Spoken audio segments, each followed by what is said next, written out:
So I'm going to give this presentation on my grandpa, Tom David Markland, and his service in World War II. Before I speak about Tom, I want to ask, are there any veterans or active duty service members in the room? If you could please stand and be recognized, I would love for us to give you a round of applause.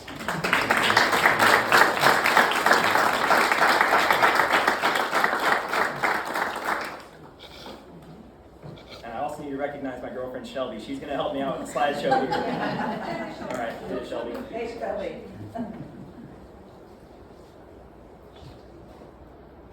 So I want to dedicate this entire presentation to my grandfather and also to all the soldiers, the Allied soldiers that were lost in the war, and the civilians.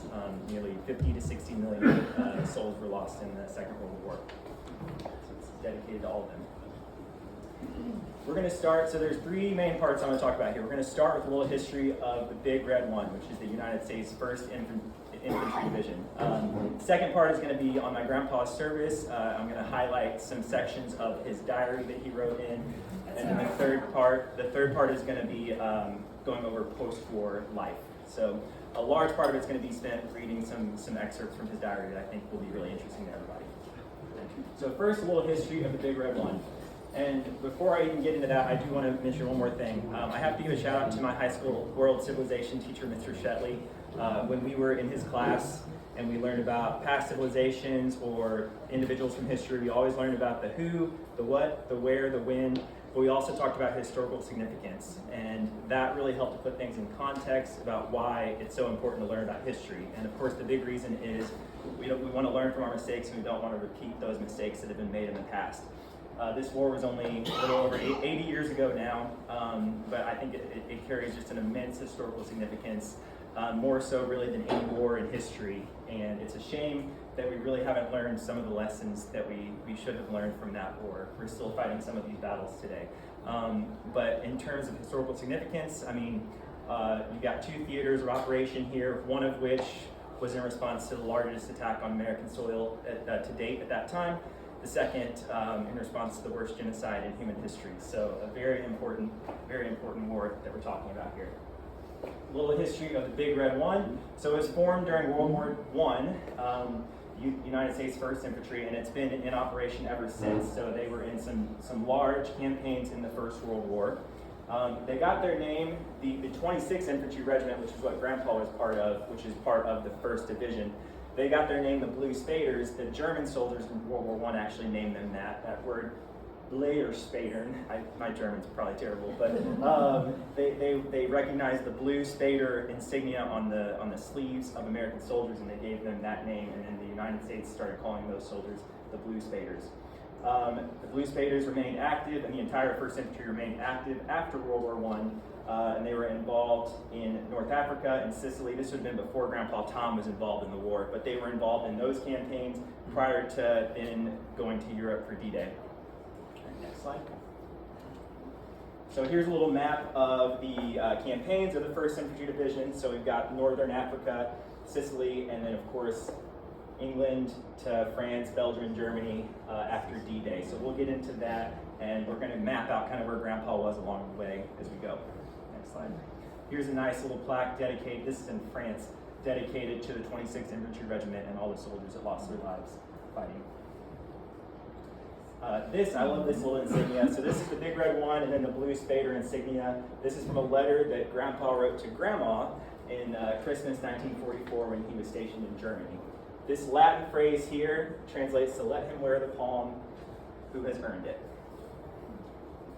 Now, moving on to Tom David's story. So, Tom was the son of David Lott and Lenora Bell Markland. He was born in December 1924 around Armstrong. Here he is as a little boy. He was always very sharply dressed. His mom loved to dress him up. I love this picture. I see a lot of my Aunt Lenora and my mom Lisa, I think, in the profile of great-grandma Lenora there. So here's the Armstrong High School class of 1942. We have Grandpa in the top left, and we have Grandma on the bottom row. They met, you were in 8th grade when you met, correct? That's when you moved to Armstrong, and so they met then and became high school sweethearts, and then kept in touch during the war and of course got married after, but I'm getting ahead of myself here. I also want to recognize these two gentlemen. This is Bill Treaster, Grandma, correct, and Bill Green. They both fought in the war and both survived as well. So really great success stories there. Moving on. I'm going to be heavily referencing these diaries. This is 1944's diary. This is 1945's. He was not supposed to be keeping a diary, but he did. A little rebel in him. So moving on. Here's the first page of the 1944 diary, and here he would have been around that time. So, a little info on his basic training experience. He was inducted into the Army in 1943, March of 1943 at Fort Leavenworth. Stayed there for 10 days, reported for active duty on April 3rd. He trained in Arkansas at Camp Joseph T. Robinson, layover in Mississippi, and then he went to Fort Meade, Maryland, and eventually to Camp Miles Standish outside of Boston, Massachusetts. And then September of 1943, he left Columbia, Missouri. When he was shipping out from Camp Miles Standish, he ran into Kenneth Knoll, who's my grandma's brother and would be his future brother-in-law. They ran into each other out there. They knew each other, of course, already. They ran into each other, I think, at the mess hall in the midst of hundreds of soldiers. They happened to cross paths. And Uncle Kenneth gave Grandpa a silver dollar that he kept, a silver $50 that he kept the whole war, and he considered it a good luck token. And I've got a photo of it that's going to be pulled up here in a few slides. November 1st, he boarded the RMS Mauritania in Canada, and then they shipped out to England and arrived there at 1st Division headquarters in Swanage on November 8th. November 16th, he was assigned to Company G, 2nd Platoon. And this is his platoon. He is, go back real quick. He is bottom left right here, the handsome guy. Here's that $50 I was telling you about. A little worn, but made it through the war with him. I really love this entry. This is the introduction to the diary. I'm going to read this aloud. This diary was received by me while in England on Christmas Eve, year 1943. It was one of the nice gifts sent to me by Doris in her Christmas box. There was also a sterling silver military ring, double deck of Congress Hamilton playing cards, and 4 packs of gum in the box. The gum did not survive, but only got the ring. I won't read all of this. I just love, he goes into great detail about all of his meals. I could do a whole other presentation about the meals he ate, the movies he saw, maybe for another day. But he went into great detail about his Thanksgiving and Christmas dinners. I do love this little entry. He describes here, he says, I really enjoyed their stay a great deal, and all in all, I enjoyed my first Christmas away from home as much as I possibly could. This is his first full diary entry, January 1st of 1944. Today I start my diary that I hope to keep regular, and before I end this year, 1944, I will be able to write I'm now back home. We were off today because of the new year. We had a turkey dinner, which was very nice. I really didn't do much besides write several letters home and go to the NAAFI around 8 p.m. I suppose I should go to bed now, for I have promised myself that I will go to church tomorrow. I'm going to go month by month here and read his entries. I've got a couple entries for each month. Some are going to be heavier than others, some a little lighter. So starting off in January 1944, I just started with January 1st, moving on to January 16th. The full quote, of which I have an excerpt there, but the full quote is, we went to see General Montgomery and hear him talk. I was within 3 feet of him and could easily have touched him. Monty said very frankly just what I was fearing. We are one selected to make the great second front in Normandy. Oh, where has my morale gone? On the 26th, he said, tonight I got in and I had 7 letters waiting for me. That was really something. 2 were from my darling. They always help me, for I really know we both love each other very much. And then on the 31st, he went into great detail about his first payday over there. They were actually paid in the currency of the country they were stationed in. So he made 8 pounds, 12 shillings, and 9 pence. And I've got those actually on the table up there. He kept a lot of his money in each country he was in. Moving on to February 1944. On the 4th, he said, this morning we had our first boat landing training. And my favorite quote of, I think, the entire diary, tonight I wrote Doris a letter discouraging her from joining the Army.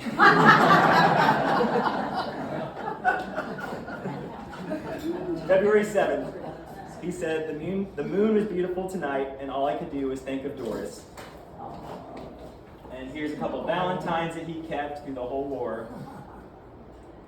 And there's a couple pictures of Doris, who I think my cousin Angie looks a lot like Doris in these photos.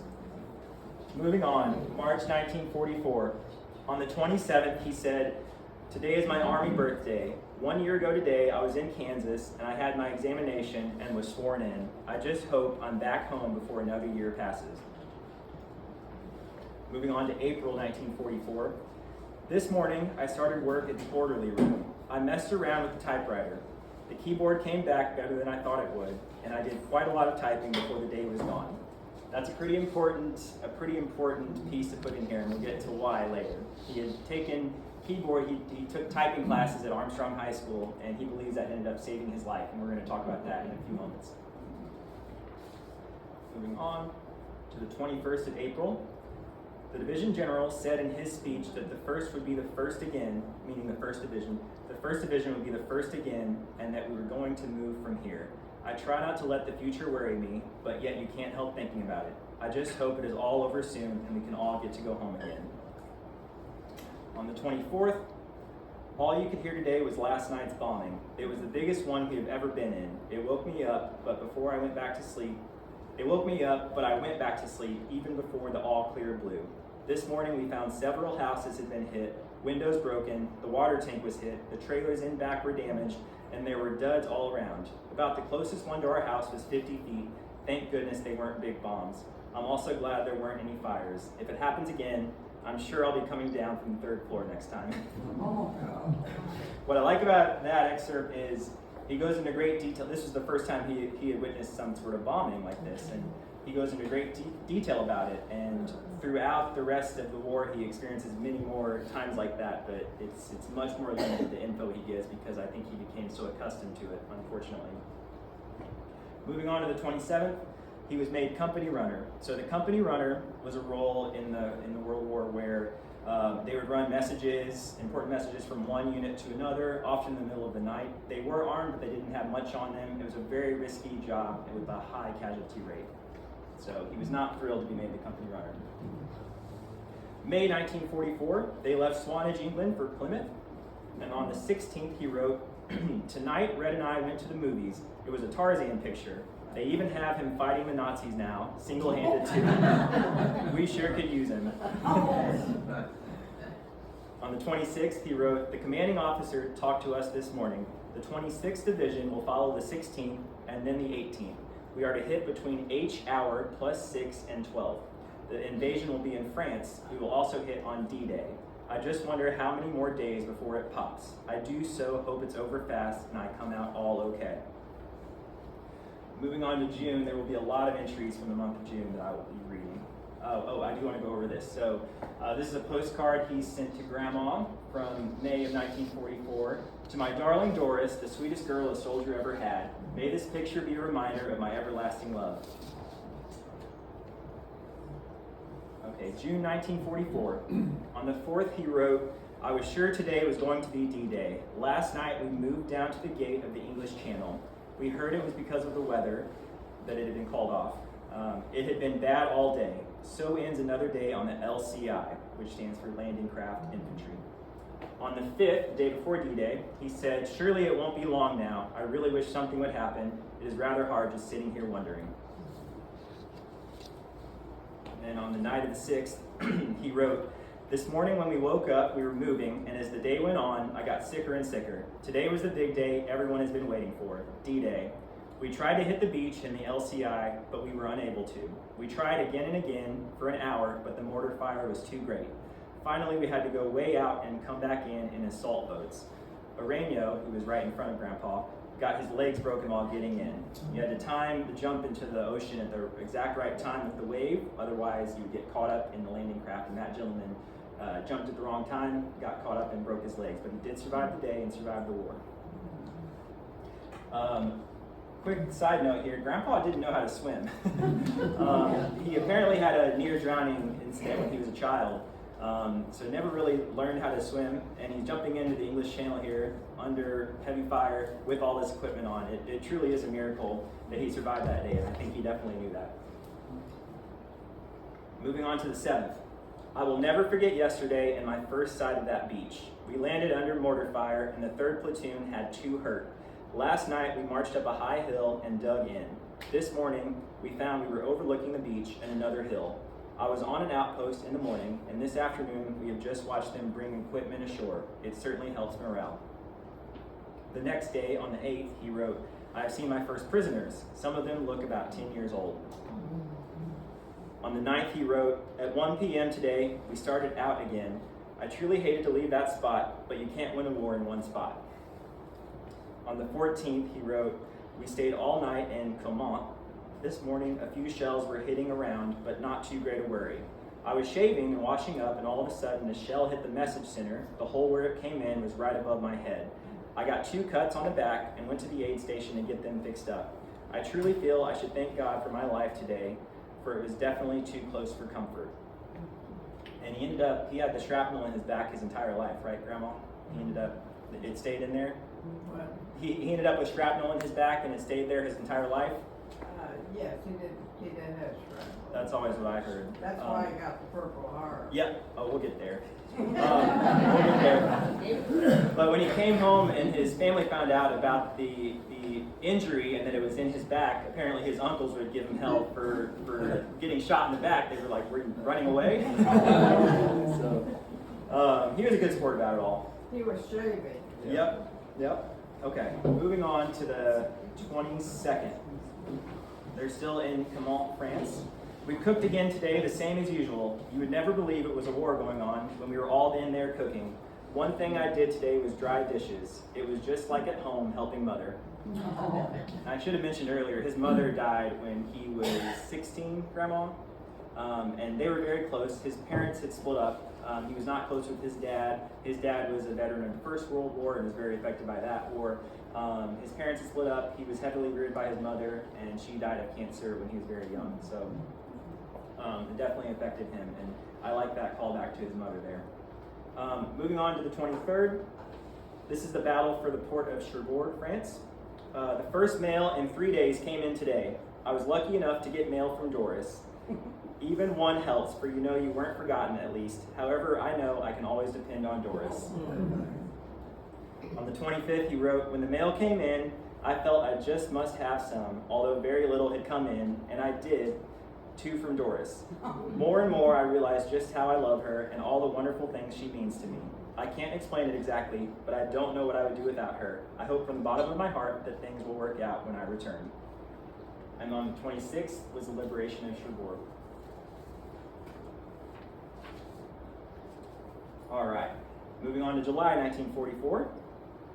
1 month ago today, I was so seasick I wanted to die, and yet I was trying hard as hell to keep alive. I was so scared I didn't know what to do next, and yet so far I have made it all okay. I can truthfully say, though, that I believe it was by God's help I am here, for my prayers and those at home. Today I had my first drink of champagne. I always did want to taste it, and it's so good. It was 1929 champagne. On the 10th, he was awarded the Purple Heart, which I have a photo of, but it's also up here. You can look at it later. I also have his father's Purple Heart up there. His father was gassed in the First World War. So there's his Purple Heart, and this is his dad's. And in World War I, they actually inscripted the name on the back of it. Grandpa does not have that on his, but his father did. On the 13th, he wrote that they were relieved by the 5th Division. They moved out of Caumont towards St. Lo as part of Operation Breakthrough. This was a big operation and breakthrough of the German lines at the town of St. Lo. On the 22nd, he wrote, there has been good news about trouble amongst the Germans themselves. I do hope it will help. And what he's referring to, on July 20th, high-ranking Nazi officials tried to kill Hitler, and they got very close. They put a bomb in a room where there was a meeting. It exploded. It killed many officials, but not Hitler himself. Erwin Rommel was part of that plan, and Rommel ended up being forced to commit suicide as his punishment. So Grandpa's referring to that incident there. Moving on to the 28th, Lieutenant Walker and I brought in 5 prisoners that jumped out at us on the road. In August, they moved to the town of, oh, sorry, go ahead. I forgot about these. Yes, moving back to the German uniform items. There we go. So I want to point out a couple things here. So he ended up bringing these home. There's 3 items. These are all from German uniforms. The red one here. So the red indicates they were part of an anti-aircraft unit. The 3 bars here indicate the rank of captain, which in German is Hauptmann, which translates to head man. So this was a high-ranking Nazi anti-aircraft soldier. The flying eagle here, that's a Luftwaffe soldier, part of the German Air Force. This is German Regular Army, here, H-E-E-R. So 3 separate uniforms. Although these could go together, but I'm not certain, the anti-aircraft and the Luftwaffe. Moving on to the next one, I'm curious if anybody can guess what this is. It's a camouflage piece of nylon, I'd say. Any guesses in the room? I think I heard it. It's a parachute, yes. So I've got it in here, I'll show it to you all. It's the flimsiest material to make a parachute out of. It's no wonder this gentleman probably didn't make it, but very, very flimsy piece of material. So I wanted to show you those uniform pieces. There's also one more thing, and feel free to take any photos with these, but if you could not take a photo of this, because it'll ruin my political career. When he brought home the swastika flag. I don't know where he got this. I never found out exactly, but I think it was from one of the buildings where they used as their headquarters. So that's one of my favorite pieces he brought home. When I used the internet for some help on a couple of these item identifications, and I asked some folks, what have I got here? And one person responded, kindling. So they weren't thought of too highly, for good reason. Okay, moving on. This is a German propaganda leaflet that was dropped over heads of Allied soldiers to try to mess with their heads. It talks about missing home and don't you want to go back to mom? And I can see how that would certainly mess with a person. Moving on to August 1944. So they were in Garonne, France, and then Marseille, France, and then they're on the way to Paris here. On the 14th, he got promotion to private first class, which meant he made $4.80 more per month. On the 16th, he was awarded the Combat Infantry Badge, which meant $10 more per month. And then on the 17th, he wrote, "We are about 23 miles from Paris and still going strong." Yep, there we go. And on the 22nd, he went to his first USO show where he saw Bing Crosby. There's a photo of Bing up there. On the 23rd was the liberation of the city of Paris. On the 25th, he wrote, and Grandpa, by the way, was never in Paris. He alludes to it here. He said, "We will probably go around Paris. I don't know how long we will be here, but our trucks left us and went back. Of course, we can always walk, don't you forget." Oh. And on the 26th, he wrote, "Did I make the remark yesterday that we could always walk? Well, we sure as hell did." And one of them. On the 27th, he said, "I can at least say I crossed the Seine on foot, and it was a swell bridge the engineers had put in. Things are really going swell, and I just hope it keeps up." On the 28th of August, they crossed the Marne River further into France. And on the 30th, they arrived in Soissons.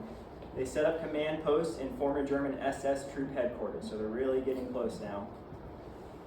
And then in September, on the 3rd, he wrote, "We crossed over into Belgium at 20 minutes of 8 tonight. The Jerrys we saw today were terrific. The Air Corps was right with us, and no telling how much they did do. The Jerrys kept coming from the north, and when the planes caught them, it was really a sight to see. If it keeps up, surely they can't last much longer." On the 7th, he wrote, "News is good. I just wonder how much longer." And the next day, he said, "Gosh, I dread to think of winter coming. I just hope it's all over." On the 10th, they crossed the Albert Canal and they arrived in Lisieux, Belgium. On the 13th, they crossed over into Germany, but then he stayed on the outskirts of the German city of Aachen, which was the first German city to fall. He wrote, "When we came into Germany, it wasn't any pushover, and it won't be from now on, I fear." And on the 22nd, he wrote, "Most of the town of Aachen was in flames. You can see it from here." I have a lot of photos of Aachen and the destruction of Aachen up on the table. In October, on the 1st, he said, "I wish you would look at what today is, Missouri Day. I don't know what it means, but I just wish I was there to celebrate it." On the 3rd, he said, "We've been issued long johns since we have been here, and today we got our overcoats. Winter is here." On the 5th, a patrol went out today, and the Germans let them walk right into machine gun range and opened up. Only one got back to tell the story. On the 10th, today we got 4 replacements, and my heart actually ached for them. They had just come from basic and right to the front line, and at such a terrible time. They know so little, and yet the war goes on. When will it end? October 13th, well, the companies did move out today. Before they moved out, each man threw a grenade over the railroad track and then pushed out. Friday the 13th, and we went to the front.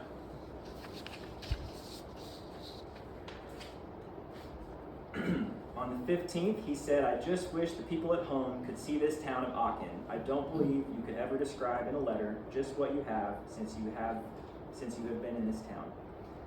On the 25th, he said, "We were taken on back to regiment and from there on back to personnel, which is 6 miles from Lisieux, Belgium.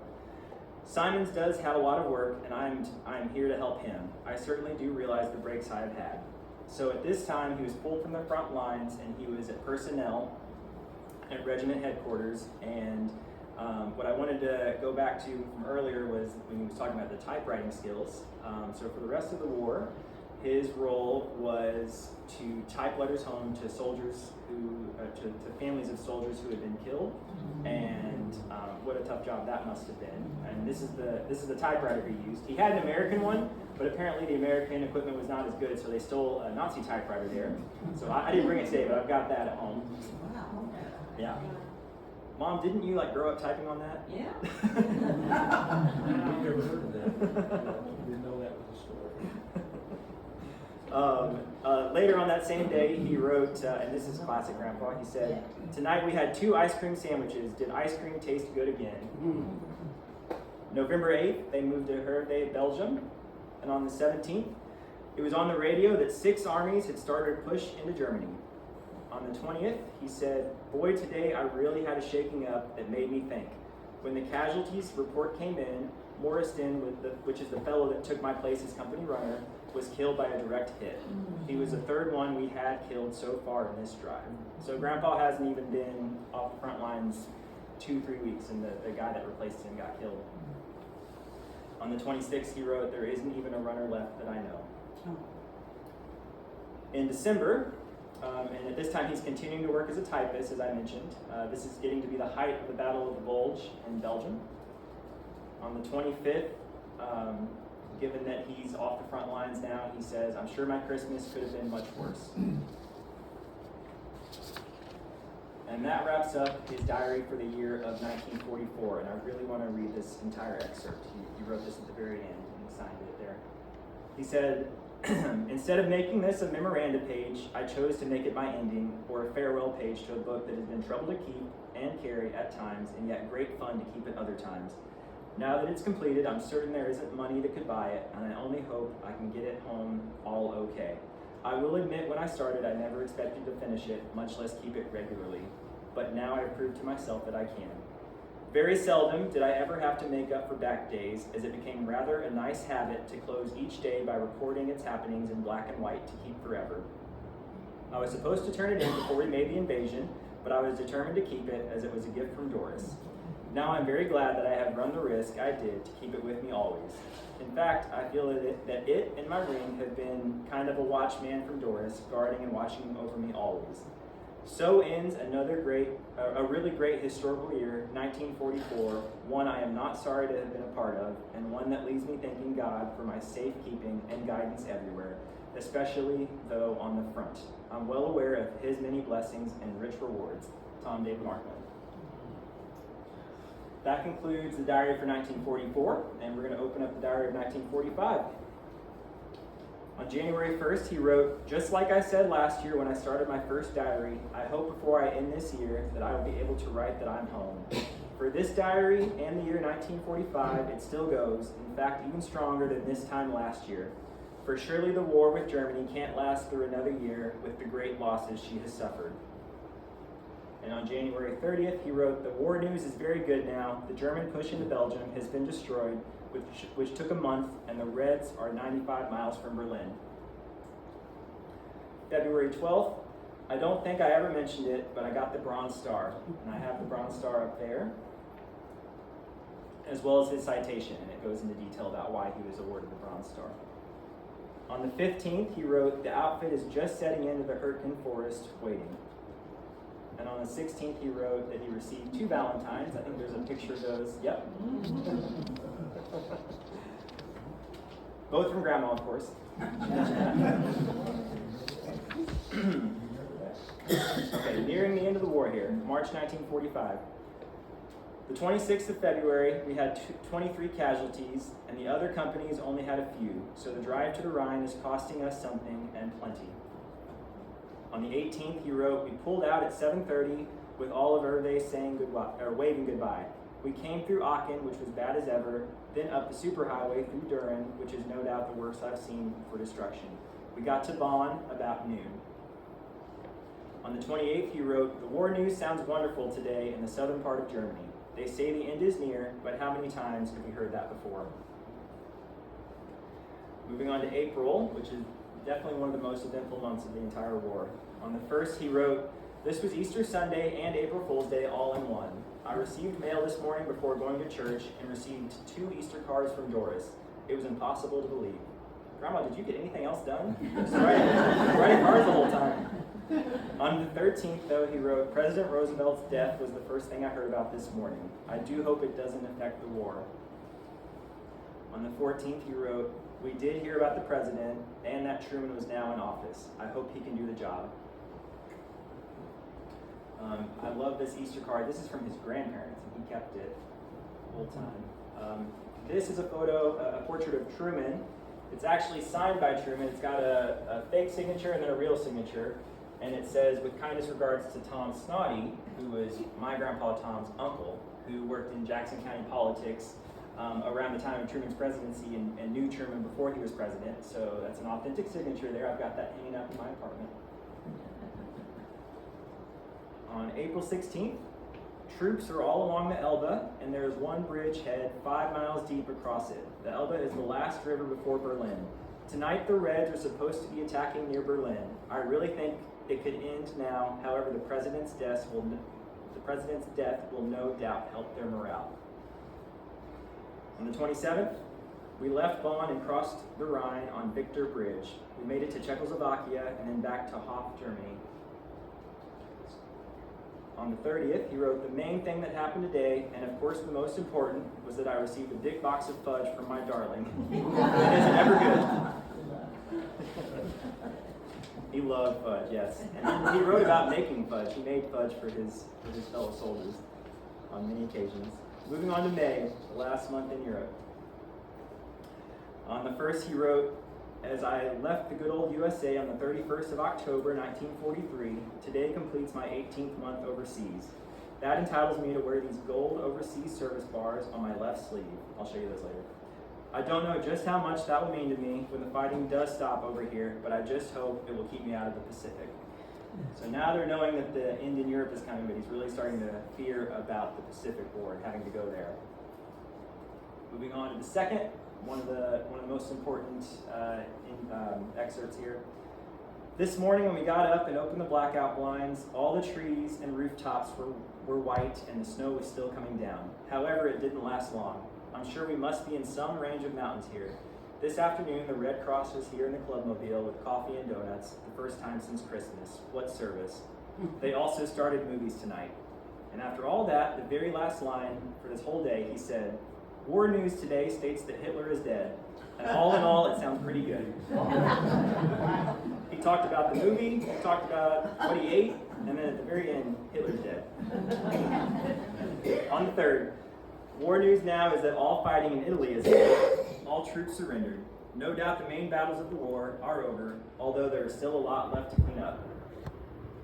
On the 4th, he had gone to see this movie called Janice the night before, and it must have really affected him because he wrote, "What a show Janice was last night. All day I thought about it. It was the story of teenage girls and how they acted when the army came to town. It, more than anything, made me realize that there was one period of my life that is past and that I will never experience it again. For by the time I do go home, I will just naturally be different." On the 8th, this is Victory in Europe Day, he wrote, I listened to the radio very closely all day, and at 3, listened to Churchill speak. 1 minute after midnight tonight, there was supposed to be no more resistance at all. At 5 this afternoon, we had a formation. The orders from higher HQ were read pertaining to the war, and then the flag was raised. By accident, on VE Day, we had fried chicken for dinner and ice cream for supper. Now I only hope the Pacific War can end real soon. June, on the 11th, they moved to Nuremberg, Germany. And on the 15th, he wrote, the GI truck we had went back to Cannon Company, and they sent us a closed-in Jerry truck with a Jerry driver. What a war. First we fight them, and now they wait on us. And there's the destruction of Nuremberg.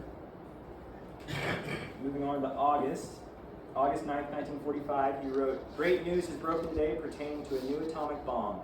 Only one has been dropped so far. That would have been 3 days before, on the 6th. Only one has been dropped so far, but it completely destroyed a whole city in Japan. That would have been Hiroshima. And the other one, of course, was dropped on the 9th, but he made no reference to that one in the diary. On the 15th, he wrote, well, I guess today will also long be remembered and celebrated as a truly great day. Last night, about midnight, it was announced by the Allied commanders that the Japs had accepted our terms of surrender. I'm so thankful that it's all over, and only hope that it won't be so awfully long before I can get started toward home. On September 1st, he was promoted to corporal. He wrote, Corporal Markland is back at it again. It isn't much, but I do appreciate the way I got it. He was also transferred to the 9th Armored Division that day. On the 20th, they were in Marseille, France, about to board the ship to come home, and he made a note that he was 4,628 miles from St. Louis. On October 2nd, so they had to wait in that town for quite a few days before they were able to finally board the boat. There were a number of mechanical issues on the boat that he was very frustrated about. On October 2nd, he wrote, we move tomorrow at noon, thank God. On the 3rd, he wrote, we boarded the Mount Vernon. For the first time in my Army life, we made a move on time. On the 4th, he wrote, tonight when I went back to sleep, the blue Mediterranean was still very, very peaceful, and I don't feel seasick. We should be home about the 14th.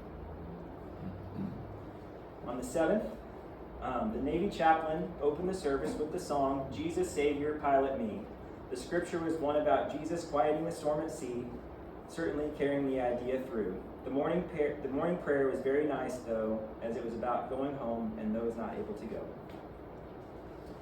On the 12th, they arrived back in the States at Camp Patrick Henry, Virginia, and he wrote, so ended one of the most perfect days in my life, in which I waited 2 long years for. On the 17th, they arrived back in St. Louis at Jefferson Barracks, and on the 21st, he was discharged from the Army. Now, I always heard, this was not written in the diaries, but Grandpa had flat feet, and you weren't supposed to get drafted into the Army if you had flat feet. And so I heard when he got medically discharged, the doctor said, you should have never been drafted. Wow. On that same day, on the 21st, he wrote, the chaplain that gave us our discharges was one I made the D-Day invasion with, which made it nice. On the 23rd, he made it back home to Howard County. He said, about 8, I went out to Doris's, and we rode over to Fayette for a Coke. And his final entry on the 24th of October, 1945, he wrote, well, what a way to come home and act. I just stayed on that nervous high horse so long, and then today I was really sick, also last night. When I took the car up to Dad at the drugstore, Bob gave me some medicine to settle my stomach. At 2, I was through taking it, and so I got up and cleaned up. Tonight I got the car, and Doris, Kenneth, Ruth, and I went to Moberly to see Along Came Jones, which was very good. And that's the end of his diaries. So I want to go over his uniform here. When the war ended, he was promoted to corporal, or this is a T5 rank, which is equivalent, it's a specialist equivalent to corporal. Army guys, if I got that wrong, let me know. His dog tags, I think he gave to his cousin, right? So he never had those, but I think this would have been around his wrist. These are the gold bars. One for every 6 months he was overseas. Those went on the left sleeve. This is an embroidery version. I've got the actual metal one over there on the table, but this is the Combat Infantryman's medal. This is the Bronze Star. This is the Good Conduct Award. Purple Heart. And this is for, this I believe indicates that he made the amphibious assault on D-Day. That's what this little arrowhead on that badge is. And then there's also like a 5-pointed star that indicates he was in 5 campaigns in the European theater.